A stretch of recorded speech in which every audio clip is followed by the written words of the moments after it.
સમગ્ર ભારતીય જનતા પાર્ટી રાજકોટ એકમ અને અન્ય સામાજિક સંસ્થા એ દિવંગત આત્માના કલ્યાણ અર્થે એક શ્રદ્ધાંજલિ સભા રાખશે.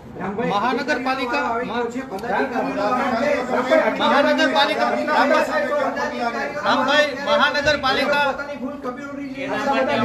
જવાબદાર થયા છે. સરકારે આદેશ આપ્યો છે, રાજ્ય સરકારે આદેશ આપ્યો છે રૂપાલા સાહેબ કે તટસ્થ કાર્યવાહી થશે. લોકો પણ મહિલા છે એમાં તો માત્ર રાજકોટ લોકસભામાં જ ઉજવણી બંધ ન હોવી જોઈએ, આજુબાજુમાં પણ હોય છે. ધ્રોળના માણસો પણ મહિલા છે,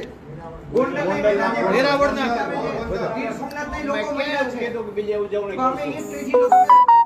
બીજી વાત કરો, પદાધિકારીઓ વાળો જવાબ આપો તમે. રામભાઈ સામાન્ય પ્રશ્ન છે મારો.